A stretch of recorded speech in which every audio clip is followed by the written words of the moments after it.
Hello प्यारे बच्चों, स्वागत है आपका आपके अपने यूट्यूब चैनल फ़तेह क्लासेस में। प्यारे बच्चों, हमने यहाँ पर शुरू कर रखा है कक्षा 8 की एसएसटी की बुक, जो कि आरबीएससी में एनसीईआरटी पर आधारित है।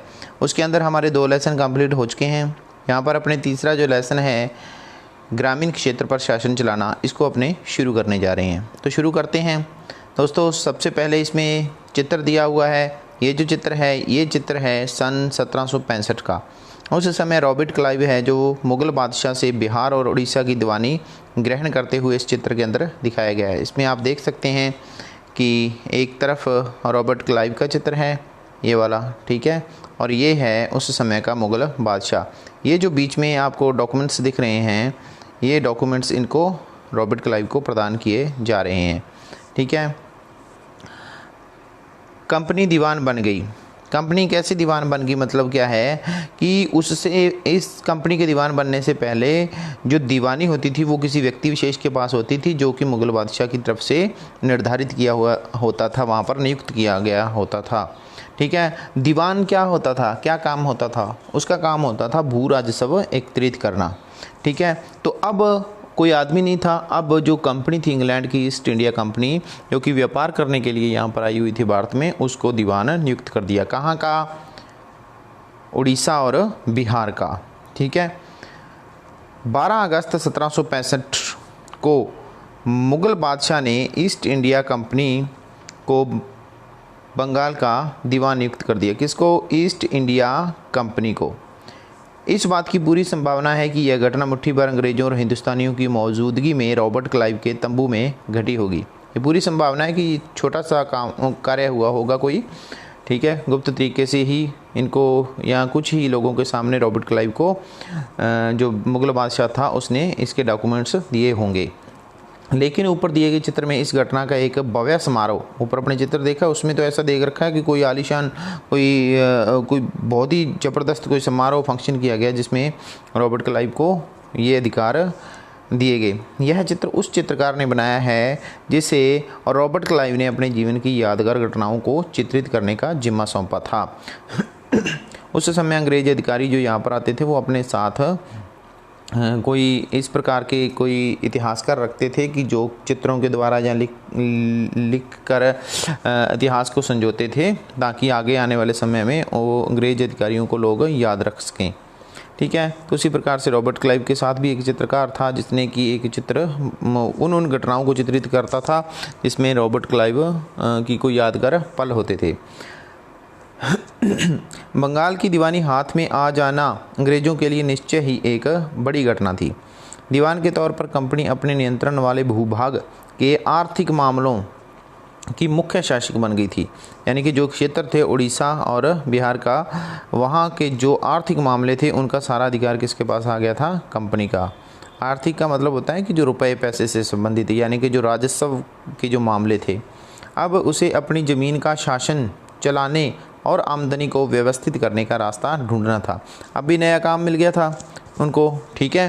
तो अब उनको रास्ता ढूंढना था कि किस प्रकार से वो वहाँ की जो ज़मीन है वहाँ पर वो अपना शासन चलाए और आमदनी इनकम किस प्रकार से व्यवस्थित करे। इसके लिए उसे एक ऐसा रास्ता ढूंढना था जिससे कंपनी के बढ़ते खर्चों को पूरा करने के लिए काफ़ी आमदनी जुटाई जा सके। कैसा रास्ता ढूंढना था कि जो उनकी कंपनी है उसके जो खर्चे दिनों दिन बढ़ते जा रहे थे वो सारे खर्चों को कंट्रोल कर सके, वहाँ से जो इतनी कमाई कर सके कि जिससे उनके खर्चे चल सकें। व्यापारिक कंपनी के नाते उसे यह ख्याल भी रखना था कि वह अपनी ज़रूरत की चीज़ें खरीदती बेचती रहे। अब व्यापारिक कंपनी थी, व्यापारिक कंपनी का क्या काम होता है कि चीज़ें खरीदना बेचना, तो वो भी चलता रहे। समय के साथ कंपनी को यह भी समझ में आने लगा कि उसे सावधानी के साथ आगे बढ़ना होगा। बाहरी ताकत होने की वजह से उसे उन लोगों को भी शांत रखना था जो गांव देहात में पहले शासन चला चुके थे और जिनके पास अभी भी काफ़ी ताकत और सम्मान था। ऐसे जो लोग स्थानीय सत्ता में रह चुके थे उन्हें नियंत्रित करना तो ज़रूरी था, लेकिन उन्हें ख़त्म नहीं किया जा सकता था।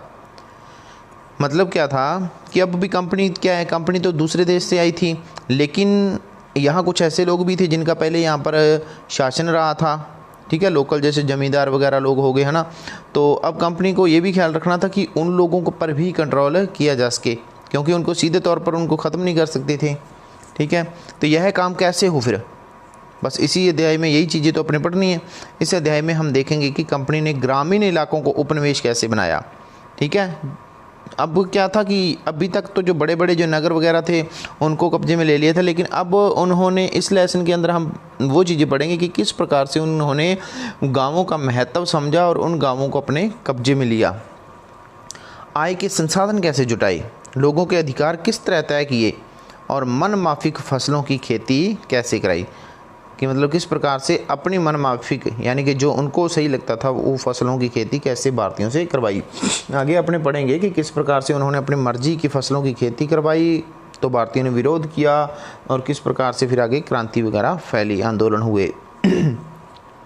कंपनी की आमदनी, कंपनी दीवान तो बन गई थी लेकिन अभी भी खुद को एक व्यापारी ही मानती थी। कंपनी भारी भरकम लगान तो चाहती थी, लगान मतलब होता है बच्चों जो आज अपने टैक्स की बात करते हैं, तो टैक्स चाहती थी कंपनी, टैक्स इकट्ठा करेगी तो उसी से कंपनी को कमाई होगी ना, लेकिन उसके आकलन और वसूली की कोई नियमित व्यवस्था करने में हिचकिचा रही थी।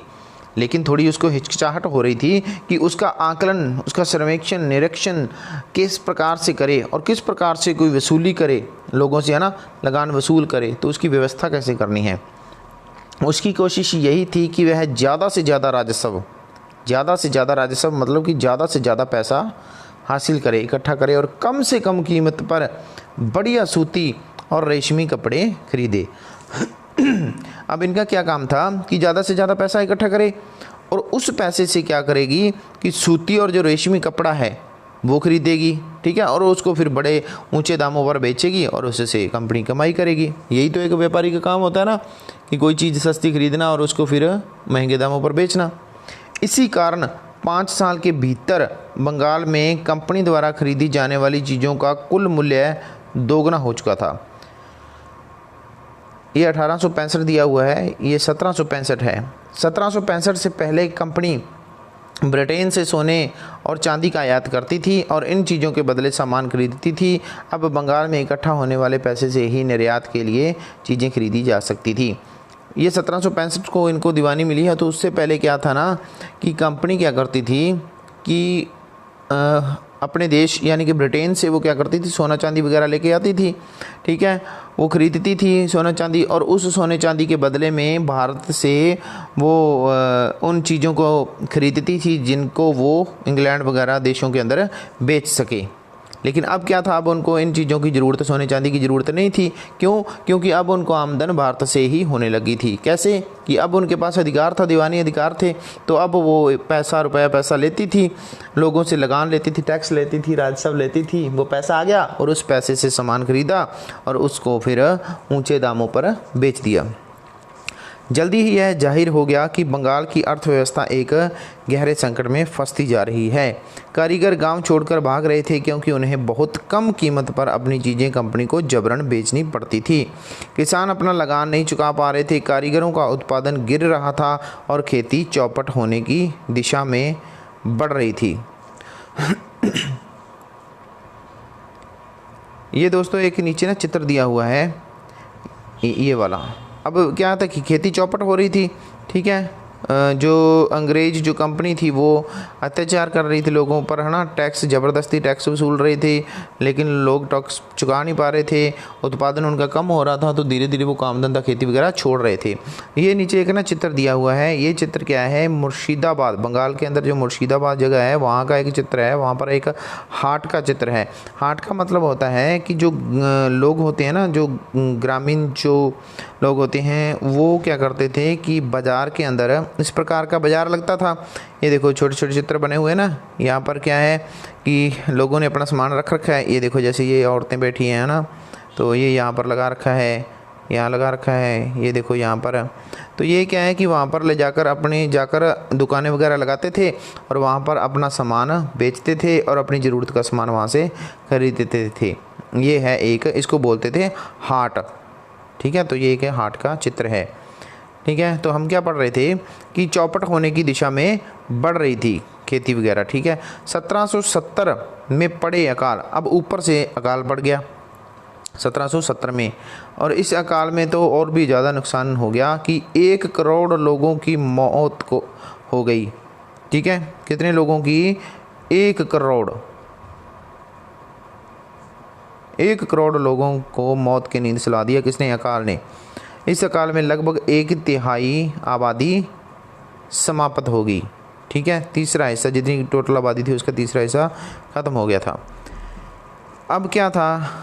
अब खेती ख़त्म हो रही थी, ठीक है। क्यों ख़त्म हो रही थी? क्योंकि खेती में से आमदन नहीं हो रही थी। तो अब क्या हुआ कि अंग्रेज़ों ने सोचा कि अब खेती में सुधार की आवश्यकता है। तो तब अंग्रेज़ों ने क्या किया कि एक स्थायी बंदोबस्त की व्यवस्था लागू की, और जिस अंग्रेज़ अधिकारी ने स्थायी बंदोबस्त की व्यवस्था लागू की थी उसका नाम था चार्ल्स कॉर्नवालिस। ये जो आपके सामने चित्र दिया हुआ है ये है चार्ल्स कॉर्नवालिस का, जिसने कि खेती के अंदर स्थायी बंदोबस्त व्यवस्था लागू की थी। क्या व्यवस्था थी वो? इसके बारे में अपने पढ़ते हैं। अब खेती में सुधार की ज़रूरत थी। अगर अर्थव्यवस्था संकट में थी तो क्या कंपनी अपनी राजस्व आय के बारे में आश्वस्त रह सकती थी? अब खेती से इनकम थी उनको, ठीक है। अर्थव्यवस्था जब संकट में आ गई, कमज़ोर हो गई, तो भैया वो अपनी इनकम कहाँ से लेंगे? भू राजस्व कहाँ से एकत्रित करेंगे, है ना। तो आश्वस्त कैसे रह सकती है? बेफिक्र तो नहीं रह सकती। तो कंपनी के ज़्यादातर अफसरों को यह लगने लगा कि ज़मीन में निवेश करना और खेती में सुधार लाना ज़रूरी है। यह काम किस तरह किया जा सकता था? इस सवाल पर 2 दशकों तक बहस चली और आखिरकार कंपनी ने 1793 में स्थायी बंदोबस्त लागू किया। किसने? कॉर्नवालिस ने, कंपनी ने। इस बंदोबस्त की शर्तों के हिसाब से राजाओं और तालुकदारों को जमींदारों के रूप में, इस व्यवस्था में क्या था कि जो राजा लोग और तालुकदार थे उनको जमींदारों के रूप में मान्यता दी गई, यानी कि उनको क्या कर दिया गया? जमींदार नियुक्त कर दिया गया या जमींदार बना दिया गया। उन्हें क्या करना होता था? उन्हें किसानों से लगान वसूलनी होती थी। लगान वसूलने और कंपनी को राजस्व चुकाने का जिम्मा सौंपा गया। क्या हुआ कि जो राजा थे, तालुकदार थे, उनको जमींदार बना दिया गया। उनको काम दे दिया गया कि आप क्या करो, आप लोगों से यानी कि किसानों से लगान वसूलो, ठीक है, और लगान वसूल कर हमारा निर्धारित जो राजस्व है वो हमें दे दो। मान लो भी ये मान लो ये किसान हो गए, ठीक है, और बीच में ये हो गए जमींदार और ये होगी कंपनी, ठीक है। अब क्या ये जो जमींदार हैं यानी कि जो राजा और तालुकदार वगैरह हैं, ये क्या करेंगे? इन किसानों से राजस्व लगान लेंगे, ठीक है, लगान लेंगे, इनके पास आएगा और यहाँ से वो जाएगा कंपनी के पास।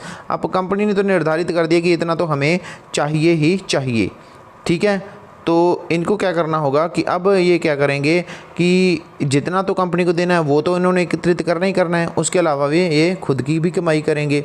तो इस प्रकार से ये भी व्यवस्था जो है वो आगे चलकर बिगड़ने वाली है। किस प्रकार से बिगड़ी, क्या कुछ हुआ, ये अपने पढ़ते हैं। उनकी ओर से चुकाई जाने वाली राशि स्थायी रूप से तय कर दी गई।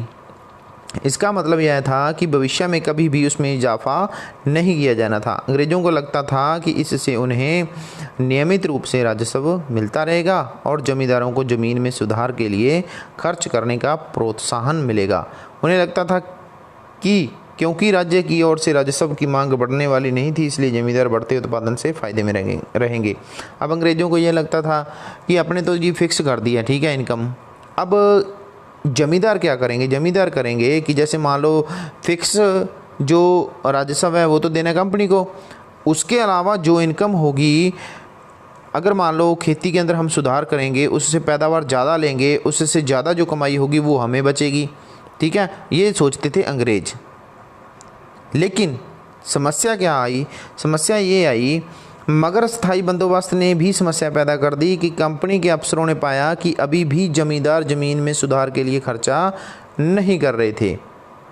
असल में कंपनी ने जो राजस्व तय किया था वह इतना ज़्यादा था कि उसको चुकाने में जमींदारों को भारी परेशानी हो रही थी। जो जमींदार राजस्व चुकाने में विफल हो जाता था उसकी जमींदारी छीन ली जाती थी और बहुत सारी जमींदारियों को कंपनी बाकायदा नीलाम भी कर चुकी थी। 19वीं सदी के पहले दशक तक हालात बदल चुके थे। बाज़ार में कीमतें बड़ी और धीरे धीरे खेती का विस्तार होने लगा। इससे जमींदारों की आमदनी में तो सुधार आया, लेकिन कंपनी को कोई फ़ायदा नहीं हुआ, क्योंकि कंपनी तो हमेशा के लिए राजस्व तय कर चुकी थी। अब वह राजस्व में वृद्धि नहीं कर सकती थी। लेकिन जमींदारों को अभी भी ज़मीन की बेहतरी में कोई दिलचस्पी नहीं थी। उनमें से कुछ तो बंदोबस्त के शुरुआती सालों में ही अपनी ज़मीन गंवा चुके थे, और जो बचे रह गए थे अब उन्हें भी बिना परेशानी और निवेश के खतरा उठाए आमदनी की उम्मीद दिखाई दे रही थी। जब तक जमींदार किसानों को ज़मीन देकर उनसे लगान वसूल सकते थे, उन्हें ज़मीन में सुधार की परवाह नहीं थी। अब ठीक है भाई, ज़मींदारों को ये लगता था कि अपने ज़मीन मतलब उनको दे दिए किसानों को और वहाँ से अपने लगान वसूलते रहेंगे, अपने को क्या करना है सुधार करके, है ना। तो इसीलिए ज़मींदार जो लोग थे वो खेती के अंदर सुधार नहीं कर रहे थे। और दूसरी तरफ जिन किसानों से वो लगान प्राप्त कर रहे थे वो अलग से मुश्किल में थे। क्योंकि अब खेती में सुधार नहीं था, उनकी पैदावार कम हो रही थी, लगान उनको फिक्स उनको चुकाना ही पड़ता था। ठीक है। दूसरी तरफ गांवों में किसानों को यह व्यवस्था बहुत दमनकारी दिखाई दी। किसानों को जो लगान चुकाना था वह बहुत ज़्यादा था और ज़मीन पर उसका अधिकार सुरक्षित नहीं था। लगान चुकाने के लिए अक्सर महाजन से कर्जा लेना पड़ता था। अगर वह लगान नहीं चुका पाता था तो उसे पुश्तैनी ज़मीन से बेदखल कर दिया जाता था। ये बड़ी समस्या थी। पैदावार कम हो रही थी, लगान चुका नहीं रहे थे तो उनको जो वहाँ पर जो शाहूकार थे उनसे कर्जा लेना पड़ता था, और कर्जा दिनों दिन उस पर ब्याज लगता जाता था और वो बढ़ता जाता था, और दोनों तरफ से मार किसान को पड़ रही थी, जिससे खेती बर्बाद होने की कगार पर थी। ये एक अंग्रेज है कोलब्रुक, उसका एक कथन है कि बंगाल के बहुत सारे गाँवों में कई ताकतवर रैयत खुद खेती नहीं करते थे।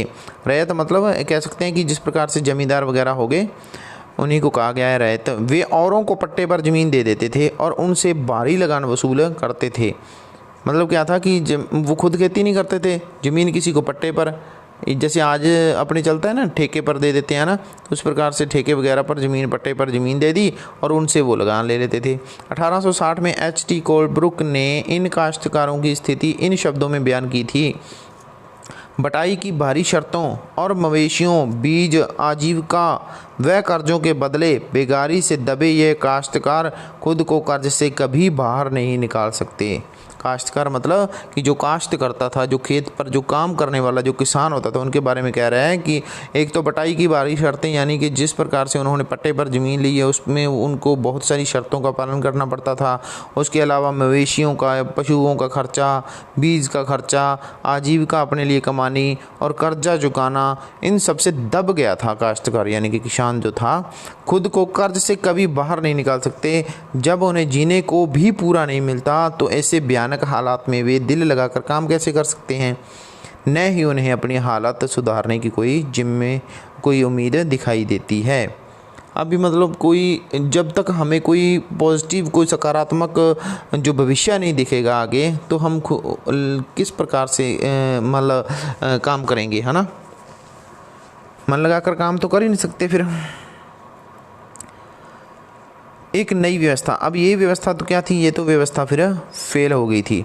अब ज़रूरत थी एक कोई नई व्यवस्था लाने की, तो नई व्यवस्था भी आती है। यहाँ पर एक कॉलम दिया गया है, ये महल लिखा हुआ है, लेकिन असल में ये महल नहीं है, ये महाल है। ये क्या है, महल।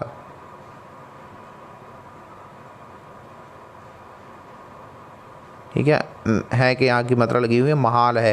महाल क्या होता था कि ये एक राजस्व इकाई होती थी जो एक गांव या कई गांवों का समूह होता था। ठीक है, तो उसको क्या कहते थे, महाल कहते थे। इस प्रकार से अपने इसको लिख सकते हैं, महाल। ठीक है, एक नई व्यवस्था की ज़रूरत थी और एक नई व्यवस्था आगे लागू होती है। 19वीं सदी की शुरुआत में ही कंपनी के बहुत सारे अधिकारियों को इस बात का यकीन हो चुका था कि राजस्व बंदोबस्त में दोबारा बदलाव लाना जरूरी है। जब कंपनी को शासन और व्यापार के अपने खर्चे चलाने के लिए और पैसे की ज़रूरत हो तो वह स्थायी रूप से राजस्व तय करके काम कैसे चला सकती है। अब उनको महसूस होने लगे अभी कंपनी को, ठीक है ना, कि अब हमें हमारा व्यापार बढ़ाना है, शासन व्यवस्था बढ़ानी है, तो जो लगान है हमने, जो राजस्व है वो हमने फिक्स कर रखा है, तो उससे कैसे काम चलेगा? तो लगान में बदलाव, उसमें राजस्व में बदलाव तो करना ही पड़ेगा। कहने का मतलब बढ़ाना चाहते थे वो, ठीक है, तो उसके लिए नई नीति लानी पड़ेगी। बंगाल प्रेसिडेंसी के उत्तर पश्चिमी प्रांतों, जो बंगाल था उस समय, जो बंगाल प्रेसिडेंसी थी, जो अंग्रेजी क्षेत्र था, उसका जो उत्तर पश्चिमी प्रांत था, यानी कि अगर वर्तमान की बात करें तो इस इलाके का जो ज़्यादातर जो हिस्सा है अब उत्तर प्रदेश में है। उत्तर पश्चिमी प्रांतों के लिए होल्ट मैकेंजी नामक अंग्रेज ने एक नई व्यवस्था तैयार की, जिसे 1822 में लागू किया गया। मैकेंजी को विश्वास था कि उत्तर भारतीय समाज में गांव एक महत्वपूर्ण सामाजिक संस्था है। यहाँ मैकेंजी समझता है गांवों की महत्वता, कैसे महत्वपूर्ण सामाजिक संस्था है और उसको बचाए रखना चाहिए। अब मैकेंजी के आदेशों पर कलेक्टर ने गांवों का दौरा किया, ठीक है, कलेक्टर, वहाँ के जो कलेक्टर थे उन क्षेत्रों के, उन्होंने गांव गए, वो गांवों का दौरा किया, ज़मीनों की जांच की, खेतों को नापा मापा और विभिन्न समूहों के रीति रिवाजों को दर्ज किया। गांव के एक एक खेत के अनुमानित राजस्व को जोड़कर, यानी कि एक एक खेत का जो राजस्व प्राप्त हो सकता था उन सारों का जोड़ लगाया। हर गांव या ग्राम समूह यानी महाल से वसूल होने वाले राजस्व का हिसाब लगाया। इस राजस्व को स्थायी रूप से तय नहीं किया गया, बल्कि उसमें समय समय पर संशोधनों की गुंजाइश रखी गई। राजस्व इकट्ठा करने और उसे कंपनी को अदा करने का जिम्मा जमींदार की बजाय गांव के मुखिया को सौंप दिया गया और इस व्यवस्था को महालवारी बंदोबस्त कहा गया। क्या नाम दिया गया इसको? महालवारी बंदोबस्त, ठीक है। तो ये एक नई व्यवस्था लागू की गई। मुनरो व्यवस्था, मुनरो, ये जो चित्र दिया गया है ये मद्रास का गवर्नर है टॉमस मुनरो, ठीक है। अब इसने व्यवस्था क्या लगाई थी? मुनरो व्यवस्था ब्रिटिश नियंत्रण वाले दक्षिण भारतीय यानी कि जो दक्षिण का क्षेत्र था, वहाँ के जो भारतीय इलाके थे, इलाकों में भी स्थायी बंदोबस्त की जगह नई व्यवस्था अपनाने का प्रयास किया जाने लगा। वहाँ जो नई, अभी तक तो अपने पढ़ रहे थे ना कि जो पूर्वी क्षेत्र था, यानी कि पूर्वी कह सकते हैं कि दक्षिण पूर्वी क्षेत्र था, जहाँ पर उड़ीसा बंगाल का क्षेत्र था। अब जो दक्षिण एरिया था वहाँ पर भी जो स्थायी बंदोबस्त थी, व्यवस्था जो पहले की लागू हुई थी उसकी जगह पर नई व्यवस्था लागू करनी जरूरी हो गई थी। वहाँ पर जो दक्षिण इलाका था, यानी कि कौन सा, मद्रास, वहाँ का गवर्नर कौन था? Thomas Munro. ये यहाँ पर नई व्यवस्था लेके आया। किस प्रकार से वहाँ जो नई व्यवस्था विकसित हुई उसे रैयतवार, यहाँ पर कौन सी नई व्यवस्था हुई? रैयतवार का नाम दिया गया। कैप्टन अलेक्जेंडर रीड ने टीपू सुल्तान के साथ चले युद्धों के बाद कंपनियों द्वारा कब्जे में लिए गए कुछ इलाकों में इस व्यवस्था को आजमाकर भी देख लिया था। टॉमस मुनरो ने इस व्यवस्था को विकसित किया और धीरे धीरे पूरे दक्षिण भारत में यही व्यवस्था लागू कर दी गई। रीड और मुनरो को लगता था कि दक्षिण में परंपरागत जमींदार नहीं थे, इसलिए उनका तर्क यह था कि उन्हें सीधे किसान यानी रैयतों से ही बंदोबस्त करना चाहिए, जो पीढ़ियों से ज़मीन पर खेती करते आ रहे हैं, और राजस्व आकलन से पहले उनके खेतों का सावधानी पूर्वक और अलग से सर्वेक्षण किया जाना चाहिए। और मुनरो का मानना था कि अंग्रेज़ों को पिता की भांति किसानों की रक्षा करनी चाहिए। तो ये कौन सोचता था? ये सोचता था मुनरो कि अंग्रेज़ों को पिता की भांति, जिस प्रकार से पिता अपने पुत्र की रक्षा करता है उस प्रकार से एक पिता के समान किसानों की रक्षा करनी चाहिए। सब कुछ ठीक नहीं था।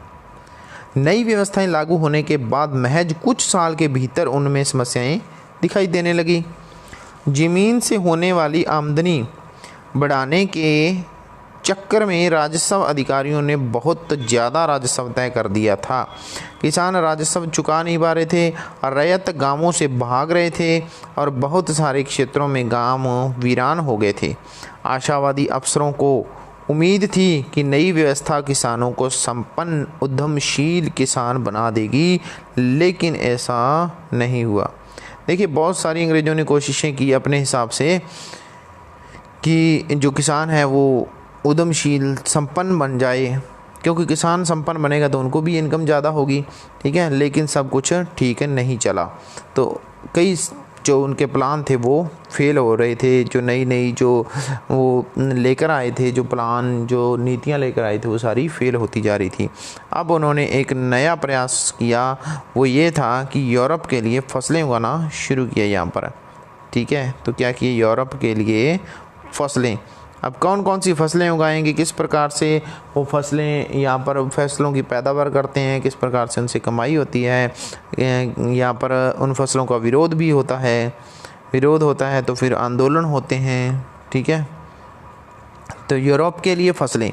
अंग्रेज़ों ने यह भी महसूस किया कि ग्रामीण इलाके न केवल राजस्व प्रदान कर सकते हैं, बल्कि वहाँ यूरोप की ज़रूरतों के हिसाब से सही फसलें भी पैदा की जा सकती हैं। अब अंग्रेज़ों को पता था कि जो ग्रामीण इलाके हैं वहाँ पर सीधा राजस्व तो एकत्रित कर ही सकते हैं, उसके अलावा एक काम और भी आ सकता है, वो ये कि वहाँ पर वो अपने जो ज़रूरत, यानी कि जो यूरोप के अंदर, इंग्लैंड के अंदर, उन देशों के अंदर जो चीज़ों की ज़रूरत है, जिन फसलों की, वो फसलें भी उगा सकते हैं वहाँ पे। 18वीं सदी के आखिर तक कंपनी ने अफ़ीम और नील की खेती पर पूरा जोर लगा दिया था। 18वीं सदी के आखिर, यानी कि 18वीं सदी जब तक ख़त्म होने पर थी, तब तक अंग्रेज़ों ने कौन सी खेती यहाँ पर पूरा जोर लगाया, किस खेती में, अफ़ीम और नील की खेती में। इसके बाद लगभग 150 साल तक अंग्रेज़ देश के विभिन्न भागों में किसी न किसी फसल के लिए किसानों को मजबूर करते रहे, यानी कि मजबूर कर करके किसानों से फसलें भिजवाई। कहाँ कहाँ कौन सी फसल बीजने के लिए, बिजाई करने के लिए मजबूर किया किसानों को, तो बंगाल में पटसन, बंगाल में कौन सी फसल मजबूर किया, पटसन के लिए। असम के लोगों को चाय के लिए। संयुक्त प्रांत जो कि वर्तमान में उत्तर प्रदेश है में गन्ना उत्पादन के लिए। पंजाब में गेहूं उत्पादन के लिए। महाराष्ट्र और पंजाब में कपास के लिए। और मद्रास के लोगों को चावल उगाने के लिए मजबूर किया। ये कैसे किया गया? अंग्रेज़ों ने अपनी ज़रूरत की फसलों की खेती को फैलाने के लिए कई तरीके अपनाए। और आइए इसी तरह की एक फसल उत्पादन की ऐसी ही एक पद्धति को अच्छी तरह से समझेंगे, ठीक है। यहाँ पर अपने एक फसल को लेकर चर्चा करेंगे उसके बारे में। क्या रंग का भी कोई इतिहास है? जी हाँ, बिल्कुल रंगों का भी इतिहास है। यहाँ पर ये जो आपको चित्र दिख रहे हैं ना, चित्र नंबर 5 और 6, ये चित्र नंबर 5 और चित्र नंबर 6, इसके अंदर अपने देखते हैं। चित्र 5 और 6 में सूती कपड़े के छापों की, ये सूती कपड़े के छापे हैं 2, ठीक है। 2 तस्वीरें दी गई हैं बाईं तरफ, यानी कि ये 5 नंबर एक कलमकारी छापा है 20वीं सदी का, जो कि आंध्र प्रदेश के जो बुनकर थे, जो कपड़ा बुनने वाले जो बुनकर थे, उनके द्वारा बनाया गया एक कलमकारी छापा है। और दूसरी तरफ ये वाला जो है, यानी कि ये वाला, ये ब्रिटेन का है। ब्रिटेन का एक प्रसिद्ध कवि और कलाकार विलियम मॉरिस द्वारा बनाए गए फूल वाले छापे हैं। और दोनों छापों में देखिए, एक ये अपने भारत का और एक इंग्लैंड का है, लेकिन दोनों में एक चीज़ कॉमन है, आपको दिख रही होगी कि इसमें जो रंग है ना, वो एक रंग समान है। और वो कौन सा है? वो है नीला रंग। दोनों में ही गहरे नीले रंग का इस्तेमाल किया गया है और इसे आम तौर पर नील कहा जाता है। क्या आप जानते हैं कि यह रंग कैसे पैदा होता है, किस प्रकार पैदा किया गया? इन छापों में आपको जो नीला रंग दिखाई दे रहा है, वह नील नाम के एक पौधे से निकाला जाता है। ये जो रंग है ना नील, वो एक पौधा होता है नील नाम का, उससे निकाला जाता है। और इस बात की काफ़ी संभावना है कि 19वीं सदी के ब्रिटेन में मॉरिस के छापों में इस्तेमाल किया गया नीला रंग भारत में उगने वाले नील के पौधों से ही तैयार किया गया होगा। और उस समय भारत दुनिया में नील का सबसे बड़ा स्रोत था। बस यहीं से फिर सारी गड़बड़ शुरू होगी। कैसे कि भारत विदेशों के अंदर नील की मांग बढ़ी, ठीक है। और वो नील कहाँ से? वो नील जाएगा भारत से, ठीक है। और ये जो नील है उसका जो उत्पादन करेंगे जो ज़मीन होगी, वो ज़मीन चाहिए उपजाऊ, ठीक है। और जो नील है उसकी खेती करने के बाद वो जो उपजाऊपन है वो ख़त्म हो जाता है ज़मीन का, ठीक है, और लोगों की ज़मीन ख़राब होगी तो लोग फिर इसके खिलाफ़ आंदोलन करेंगे, और इसी आंदोलन के तहत और नील आंदोलन होगा जहाँ पर गांधी जी भी आकर हिस्सा लेते हैं। वो कहानी आगे की है, वो अपने आगे पढ़ेंगे। ठीक है, तो अभी अपने इसकी खेती के बारे में पढ़ेंगे, लेकिन वो भी पढ़ेंगे अपने अगली क्लास में। तो हमारा पॉइंट कहाँ पर है? हमारा पॉइंट है भारतीय नील की मांग क्यों थी। ठीक है, तो भारतीय जो नील था उसकी विदेशों के अंदर इतनी मांग क्यों थी? इससे बहुत पैसा कमाएंगे अंग्रेज। ठीक है, और बाहरी जो लोग हैं वो भी आकर यहाँ पर अपने इन्वेस्टमेंट करेंगे, निवेश करेंगे खेती के अंदर। ठीक है, नील के अंदर खास करके। तो इसके बारे में अपने अगली क्लास में पढ़ेंगे। अभी यहीं तक। तो बहुत बहुत धन्यवाद आपका बच्चों।